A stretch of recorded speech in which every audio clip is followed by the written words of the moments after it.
अस्सलामुअलैकुम नादरीन, रज़ा न्यूज़ के साथ आपका अपना दोस्त फजल अब्बास आपकी खिदमत में एक बार फिर हाजिर है। नादरीन, हमारे साथ मौजूद हैं जमशेद इकबाल चीमा साहब। आइए इनसे पूछते हैं कि सर, अगले आने वाले 3 मंथ में इस सिचुएशन में आपको लगता है कि इलेक्शन हो पाएंगे निगरान हुकूमत से कि नहीं? देखें, इलेक्शन का ही सारी कौम वेट कर रही है।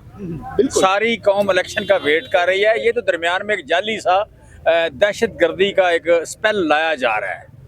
ये स्पेल है नहीं, लाया जा रहा है। ये जाली किस्म की दहशत गर्दी है। ये टेलर मेड है, सिफारिश पे आई हुई है। हम इसे रिजेक्ट करते हैं और हम कहना चाहते हैं कि जो लोग मुल्क ना संभाल सकें उनको किसी बहाने से प्रोलॉन्ग करना, जो लोग यहाँ पे इकानमी को ना संभाल सकें वो इकानमी को ठीक करने के नाम पे उनको लंबा अरसा रखना, जो लोग अमन अमान कायम ना कर सकें वो अमन अमान ठीक करने के लिए यहाँ लंबा अरसा रखना, ये तो बिल्कुल ही दलील के अकल के खिलाफ है। लिहाजा ऐसे लोगों को फ्री एंड फेयर इलेक्शन करा के ऐसे लोग आएँ जिनको इज्तिमाई दानिश जो है, कौम पूरी जो है, उनका वोट जो है, राय है, उसके मुताबिक आएँ। तो ये इस मुल्क का वे फॉरवर्ड है। बाकी सारी जो है जालसाजी, इसको ना कौम मानती है ना हम मानते हैं। अब तो ये सूरत है कि जो दहशतगर्दी कल परसों अगले दिनों में होनी है उसका भी पता होता है। गरीदा फारूकी को अगर पता लग जाता है तो हमें भी पता लग जाता है, क्यों नहीं पता लगता कि कौन सी दहशतगर्दी होनी है। गरीदा फारूकी ने 4 घंटे पहले अगर बता दिया कि पेशावर बड़ा सैड इंसिडेंट हो गया है तो आप कह लें कि अब तो इलेक्शन लेट होंगे, तो बाकी कौम जो है गरीदा फारूकी से तो बहुत ज़्यादा पढ़ी लिखी है, सारों को पता लग जाता है। अच्छा चीमा साहब, आप हमें ये बताइए, आपको क्या लगता है कि ये जो खान साहब ने असम्बलियाँ तहलील की, उसके बाद जो गिरफ्तारियों का अमल जारी शुरू हुआ, इनमें फवाद चौधरी को गिरफ्तार किया गया और फ़कत मुंशी कहने पे, मुंशी मतलब क्या? मुंशी को गाली से बरतर हो गया सर? नहीं, मुंशी का मतलब ये होता है कि उसने रोकड़ा जोड़ना होता है, बराबर करना होता है, उसका रोल इतना होता है, या आगे पैगाम देना होता है, या जो ट्रांजैक्शन है उसको पूरा करना है, उसको लिखना है, जॉट डाउन करना है, उसने नोट करना है उसने। तो हमारा जो इलेक्शन कमीशन है वो यही काम करता है। वो उसे लिखा लिखा फैसला आ जाता है, वो बाजवा भेज दे या कोई और भेज दे, वो शहबाज शरीफ भेज दे या जरदारी भेज दे, वो फैसला आगे पढ़ के सुना देता है। और सिफारिश पे, टेलर मेड, फरमाइशी प्रोग्रामों पे फैसले हो रहे हैं, करने की कोशिश की जा रही है। आज तक 8 फैसले जाके हाई कोर्ट से रिजेक्ट हो गए, तो उसे मुंशी ना कहें तो और क्या कहें? अगर कोई इसके अलावा कहेंगे तो फर्दर ज़्यादा ज़्यादती हो जाएगी। सो मैं समझता हूँ कि चलो, हमारी कौम ने अगर एक बंदा अनफॉर्चुनेटली लग गया है चीफ इलेक्शन कमिश्नर, तो उसको चलो थोड़ा सा बाइज़्ज़त नाम है मुंशी कह देते हैं। बाकी रह जाती है बात फवाद चौधरी पे। फवाद चौधरी पे बात मुंशी की नहीं है। फवाद चौधरी एक ताकतवर आवाज़ थी, फवाद चौधरी एक दलेर आवाज़ थी, उसका इम्पैक्ट था।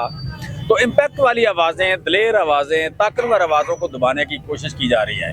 और फिर फवाद चौधरी पे जो कपड़ा डाला जा रहा है उसके माथे पे, उसके चेहरे सर, ये बहुत बड़ी मतलब समझ से बाहर पाला बात है। देखिए, यहाँ पे मैं समझता स्याह दौर में हम रह रहे हैं। एक जुल्म की एक अंधेरी रात है जिसने गुजर जाना है और रात जारी है। रात वाले इसरार कर रहे हैं कि हमने रात को जारी रखना है, कंटिन्यू पे रखना है। हम कह रहे हैं कि हम रोशनी के प्याम्बर हैं, हमने रोशनी लेके आना है। हम सुबह वाले हैं, आप रात वाले हैं। सर, आप देखें माशाल्लाह एमएनए के उम्मीदवार भी हैं। इंशाल्लाह मे भी अगर खान साहब जीते हैं तो वैसे आप मिनिस्टरी आपको दी जाएगी।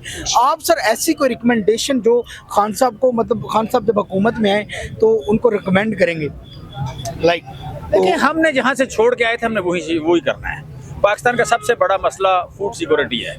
पाकिस्तान का सबसे बड़ा मसला फूड सिक्योरिटी है। 23 करोड़ लोग हैं, 48 लाख हर साल बढ़ जाते हैं, खुराक पूरी नहीं हो रही। आज आटा नहीं पूरा हो रहा, तेल नहीं पूरा हो रहा, यहाँ पे सब्जियाँ पूरी नहीं हैं, सब फ्रूट्स पूरे नहीं हैं। सर, अब जो डॉलर इतनी बुलंद सतह पर पहुँच गया है, इसके जिम्मेदार कौन है? जाहिर है ये पीडीएम है। पीडीएम के आप पहले सहूलतकार हैं, उनको लाने वाले हैं। इतने नालायक और इतने चोर और इतने मनी लॉन्ड्रिंग करने वालों को जो लाएगा वो जिम्मेदार है। देखें, ये मलक बोस्तान और इसहाक डार, ये 2 बंदे मिलकर इन्होंने पैसे लूटे हैं पाकिस्तान के, डॉलर लूटे हैं। ये जो डिफरेंस था 30 रुपए का इंटर बैंक का और बाहर का, ये 40 रुपए का डिफरेंस था, वो डिफरेंस ने पाकिस्तान को ये 2 महीने में मार दिया है। यहाँ पे करोड़ों अरबों डॉलर जो है लोगों ने अपने घरों में। सर, मैंने यहाँ पे देखा कि बिजनेसमैन बड़े परेशान हैं, जो इंपोर्ट एक्सपोर्ट का काम, इंपोर्ट बाहर से माल लेके आते थे, उनकी शिपमेंट्स रुकी हुई है, उनकी एलसीज नहीं खुल रही। तो सर, ये फिर कैसे निज़ाम चलेगा हमारे मुल्क का? हमारे जो सरमायाकार, हमारे जो बिजनेसमैन हैं, वही परेशान होंगे। देखें, आप सरमायादार को दिया उसका बिजनेस नहीं चल रहा, लेकिन मजदूर को रोटी नहीं मिल रही। आप कह लें जो एक क्लर्क था, प्रायोरिटी जो है वो हमारा मजदूरी होना चाहिए। क्लर्क जो है उसकी वो बेरोजगार हो गया, 70 लाख लोग बेरोजगार हो गए, 1 करोड़ से ज्यादा लोग गिरगिट से नीचे चले गए।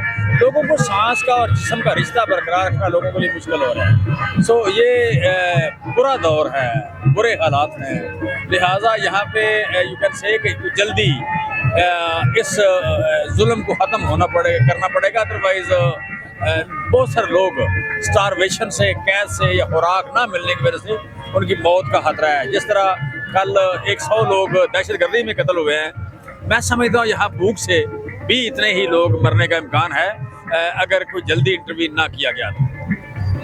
Thank you very much. हमारे साथ चीमा साहब मौजूद थे, इन्होंने एक्सक्लूसिव हमें टाइम दिया, इनका बहुत बहुत शुक्रिया।